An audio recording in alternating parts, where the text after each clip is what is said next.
chilling tales for dark nights.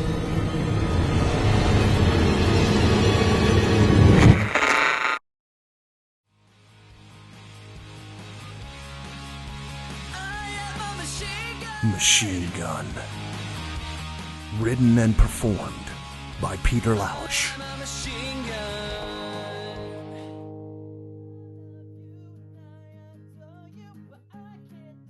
Let me get one thing straight here.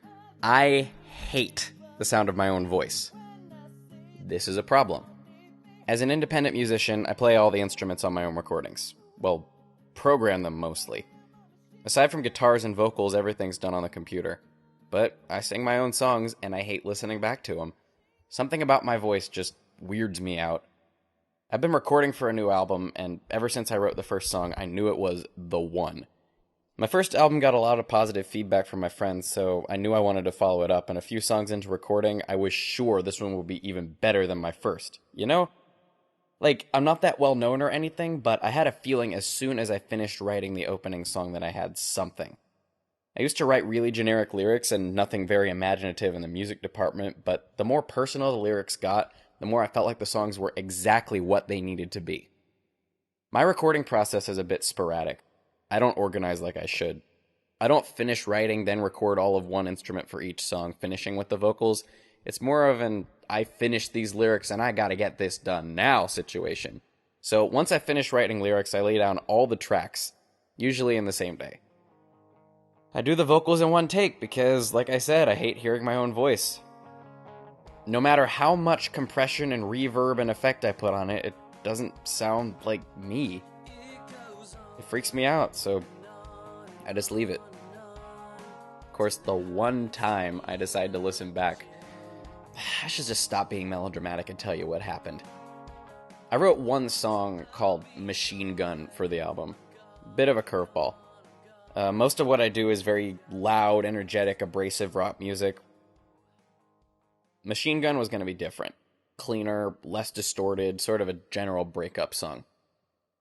I've got the lyrics still, and it goes like, I love you and I adore you, but I can't do a damn thing for you. I love you, so please believe me when I say that you don't need me. Whoa, whoa, whoa, I am a machine gun. Don't ask me why I put the machine gun line in there, I just thought it sounded cool. I wanted this one to sound really professional, less raw than the other songs on the album, so I made sure to get the vocals down first as soon as I made the drum and instrument tracks. I'd put the guitars in later. I'm living with my parents at the moment, so I waited for a day when they both left the house, set up my mic stand and condenser, got my recording program set up, and got down to business. I recorded the chorus first. It was the most stressful on my voice, and I figured I'd do the voices later once I needed a bit of a break. Those were some very high notes for me. Believe me, it was one of those few times when I felt really confident in my vocal abilities. Sometimes I feel like I'm straining. That time I felt myself soar.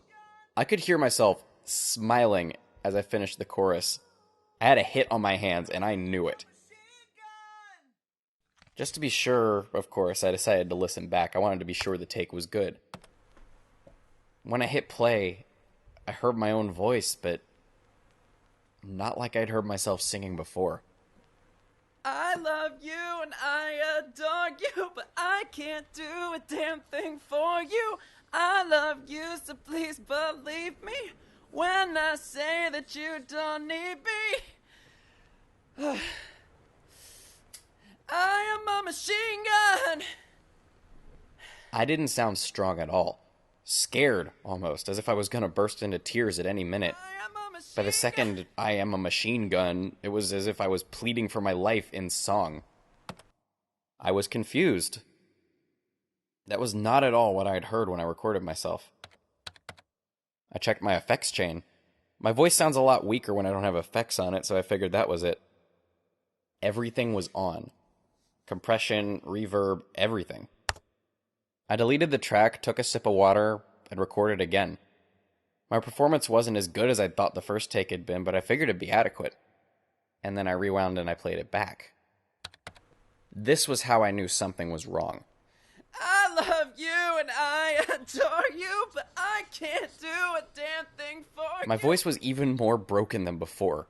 By the time I got to I love you, so please believe me, the voice that was and wasn't mine broke down into sobs. I love you, so please believe me when I say that you don't need me.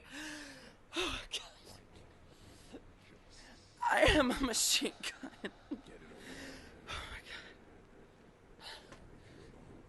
I am a machine gun! I deleted that track very quickly and I figured I'd be done for now. You know, leave a project, come back later, and it'll sound better, right? I recorded again after dinner. This time I figured I'd just do the entire song in one go. All the way through, one take, like I usually do. By the end I was out of breath, but it felt good. It felt solid, like something I could really be proud of. I figured I'd give it a listen just in case. I heard nothing. Just the drums and bass tracks. Confused, I checked my microphone connection. I checked my levels. Everything seemed fine, nothing out of the ordinary, but somewhere between me and the computer, everything was getting cut. Or so I thought, until I saw the little peaks on the waveform. You all know how sound looks when you record it, right? The little waves that get bigger when it gets louder. Sometimes when you record a quiet sound, it looks like nothing except for a couple of barely noticeable peaks. And that's what I saw. I muted all the soundtracks except for that one and pushed up the volume, then dragged the marker to the beginning and hit play.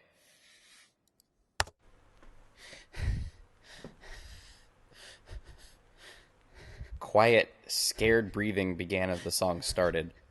It continued through the whole intro up to where the singing was supposed to start, then past it for a few bars. At the back of the sound, I heard another voice. My voice, but still not mine. You can't do anything right. Are you going to sing, or are you just giving up? The breathing broke down into sobs again. I knew that was me too. I can't. It's been... Don't give me that. We wrote this, and you're just not good enough to put it out there. Now sing! I love you. You talentless waste. You're not good enough. You'll never be good enough. Useless freak. It didn't get any better. The voice of the back hurled abuse as the voice in front just sobbed and coughed and tried and failed to sing. It was painful to hear. I hate hearing people get yelled at. I've had to hear my friend get chewed out by their parents while I was on the phone with them, but this was me. Insulting me. Bullying me. It was so much worse. I'm never leaving you alone.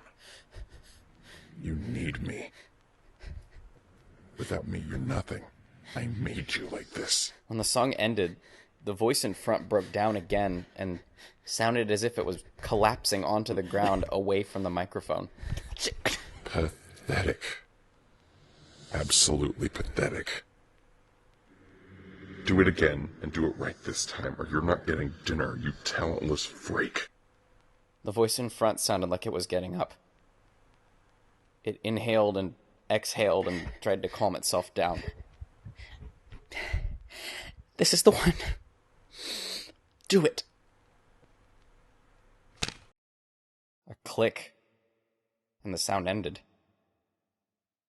I didn't know what to make of it, so I deleted the entire project file. Programming, arrangement structures, all that. Especially the vocals. I'm replacing that song on the album with something more energetic. Something more like a party song. Fits the album better anyway. I didn't want it to get lost forever, though. I like the song. I think it's well written.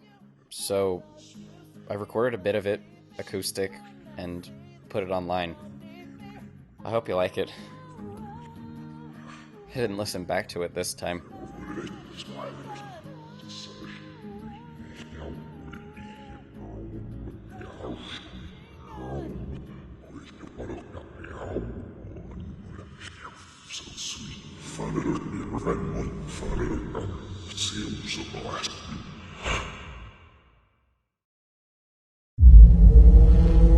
Chilling tales for dark nights.